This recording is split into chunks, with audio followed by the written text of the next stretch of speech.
sandali, si Jesus ay nakasabit sa magaspang na kahoy at malapit ng malagutan ng hininga. Habang nahihirapan dahil sa mga matigas na metal ng mga pako na nakatusok sa kanyang mga kamay at paa. Ang huling tinig ng pagsigaw, sigaw ng paghihirap na ang katumbas ay katubusan sa mga kasalanan ng sanlibutan. Siya ay nagpupumilit para sa hangin at halos hindi na makahinga. Si Jesus ay hindi nakabitin sa katahimikan. Si Jesus ay nagsasalita sa atin sa kanyang mga huling oras. Sa ika-6 na salita, si Jesus ay nagsalita ng pagtatagumpay. At ang huling salita ay salita ng pagsubok. Ayon sa Lucas chapter 23, verse 46. Sumigaw ng malakas si Jesus, Ama, sa mga kamay mo ay pinagkakatiwala ko ang aking espiritu. At pagkasabi nito, nalagot ng kanyang hininga. Ito ay pagsuko ng kanyang sarili sa kanyang Ama sa langit. Mga kapatid, itinuturo tayo ni Jesus sa kanyang Ama kung paano inilagay niya ang kanyang sarili sa bisig ng Ama. Nais niya na isuko din natin ang ating buhay sa Ama natin sa langit. Itinuturo ng ating Panginoong Jesus na sa ating Ama sa langit ay makatatanggap tayo ng kalinga. Ang mga bisig ng ating Ama ay laging nakahanda upang tayo ay yakapin at punuin ng kanyang pagmamahal. Ipinapakita dito na sa piling ng ating Ama sa langit ang pinakamagandang lugar upang tayo ay manahan. Kapag inilagay natin ang ating sarili sa bisig ng Diyos, mararanasan natin ang lubos na kagalakan na nadama ni Jesus sa kanyang muling pagsasama sa Ama. Mga Awit chapter 16 verse 11. Ituturo mo ang landas na patungo sa buhay.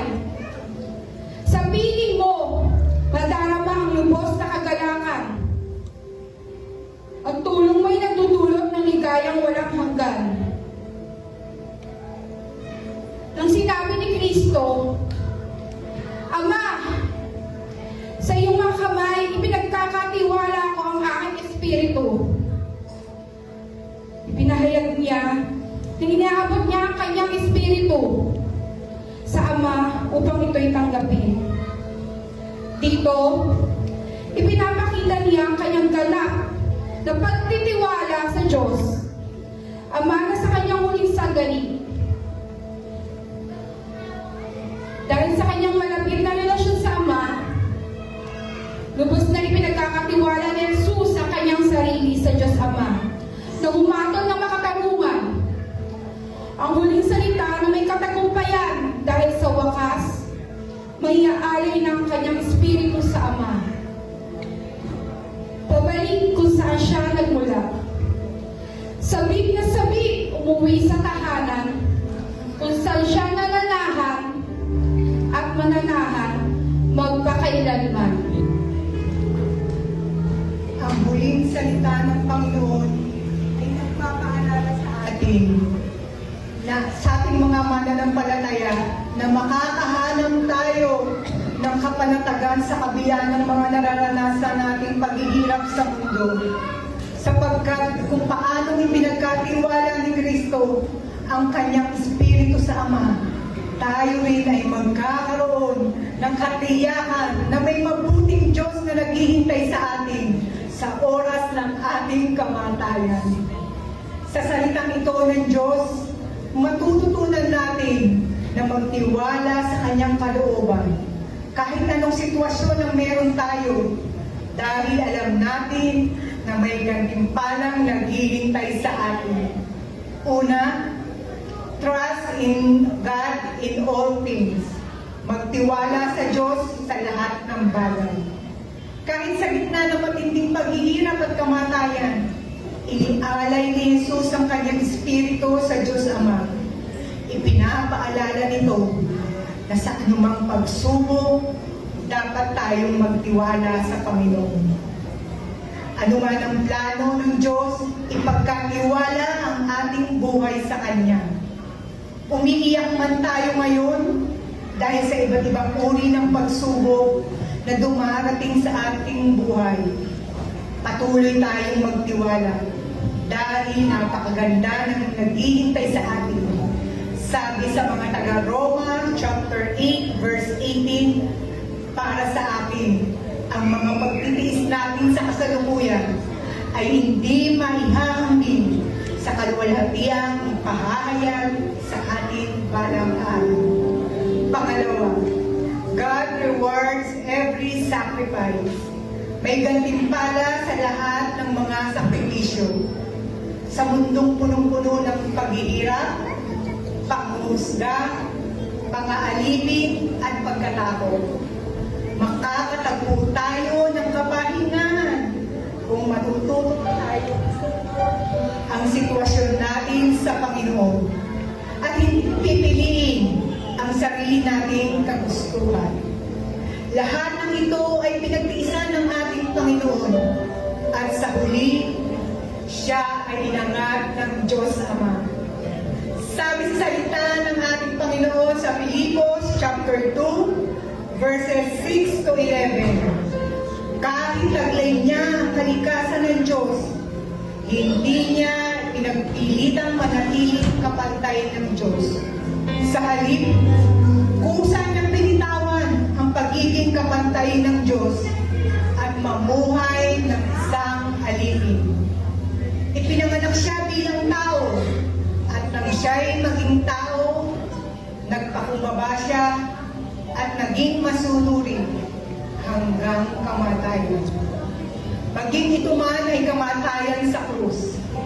Dahil dito, siya'y lubusang itinaas ng Diyos at binigyan ng pangalan higit sa lahat ng pangalan. Sa gayon, sa pangalan ni Jesus, ay luluhod at magpupuri ang lahat. Nasa langit, sa lupa, at sa ilalim ng lupa. At ang lahat ay magpapahayag na si Jesucristo ang Panginoon sa ikaluluwalhati ng Diyos Ama.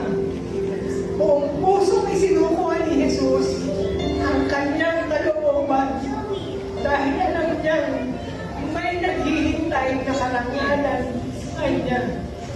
Kagaya na nang nagsabi sa Isaiah chapter 53 verse 12, dahil dito siya'y aking pararangalan at sama ng mga dakila at makapangyarihan sapagkat kusang loob niyang ibinigay ang sarili at nakibahagi sa parusa ng masasama.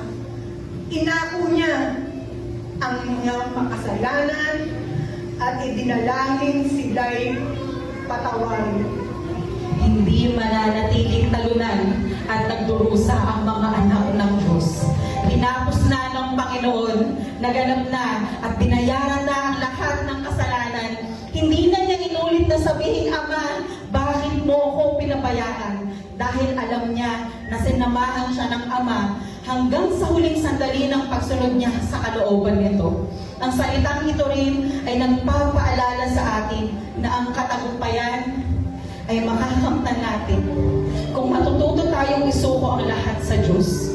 Simula pa lang ay namuhay na si Jesus na punong-puno ng pagsunod at pagsuko sa Ama. At ito rin ang nais ni Jesus para sa atin bilang mga tagasunod niya. Narito ang mga bagay na makakamit din natin kung matututo tayong isuko ang kalooban natin sa Ama. Una, we will live by serving the Lord. Maglilingkod tayo sa Diyos habang tayo'y nabubuhay. Sabi sa unang Juan, chapter 3, verse 16, dito natin nalalaman ang pag-ibig. Inialay ni Kristo ang kanyang buhay para sa atin, kaya dapat din natin ialay ang ating buhay para sa mga kapatid. Walang sino man ang pwedeng kumuha ng buhay ni Jesus. Ito ay kusa niyang ibinigay. Ang kanyang kamatayan ay isang sakripisyo at ito ang tanda ng tunay na pag-ibig. Ang ialay ang sariling buhay para sa iba. Ang ating Panginoong Hesus ay nagbigay sa atin ng pinakamataas na halimbawa ng ganitong uri ng pag-ibig sa pamamagitan ng pagbibigay ng kanyang sariling buhay alang-alang sa ating mga kasalanan. Kaya naman, kung tayo ay magiging tulad ni Kristo, dapat nating matutunan na ialay ang buhay natin sa ating mga kapatid. Sa pamamagitan ng pagtulong sa mga nangangailangan, palakasin ang mga nangihina, pagbuhat ng pasanin ng bawat isa. Ipanalangin ng mga kapatid at marami pang iba. Ipakita natin ang ating pag-ibig hindi lamang sa salita, kundi sa pamamagitan ng gawa. Pangalawa, we will live with unwavering faith in God, buong pusong manalig sa Diyos. Napansin mo ba na kung kailan ka sumusunod sa Panginoon, mas lalo kang sinusubok? Yung tipong kakatapos lang ng pagsubok, may kasunod na agad. Pero bakit narito ka pa rin at nagpapatuloy na sumusunod sa Diyos? Dahil natutunan mo na magtiwala sa Panginoon. Natuto ka ng magtiwala sa Diyos na anuman ang pangyayaring harapin mo, natutunan mo na hindi lamang kasiyahan ang dulo ng pagsunod sa Diyos, kundi kalakip nito ang pagsubok. Kaya naman, hanggang huli, hindi sumuko si Jesus. Tayo rin ay hindi susuko. Nais ng Diyos na makibahagi tayo sa katagumpayan niya sa krus. Ang huling salita ng Diyos ay punong-puno ng pagsuko, pag-ibig, pag-asa at pagtatagumpay. Ito ang nais ng Diyos para sa atin. Nais ng Diyos na araw-araw natin isuko ang ating kalooban sa Kanya hanggang sa huling ngayon. Hallelujah. Amen. Mga kapatid, pagsitayo po tayo lahat, sama-samang manalangin. Lord, Ama naming Diyos, kaaway dakila at banal. Sa iyo ang pag-asa at tagumpay. Mahal namin Panginoon, kami po ay lumalapit sa inyo na may buong pananampalataya at pag-asa. Sa aming tapuhin dito sa mundong puno ng paghihirap, hinihiling po namin ang tulong ng iyong Espiritu upang kami ay mabuhay ng may kabanalan, mabuhay sa paglilingkod sa iyo at sa aming kapwa, at manatiling tapat hanggang wakas. Salamat o Diyos dahil alam namin may buhay na walang hanggan na naghihintay sa aming mga sumasampalataya sa iyo. Tulungan mo kami na ipagkatiwala sa iyo ang aming buong puso at aming buhay. Salamat o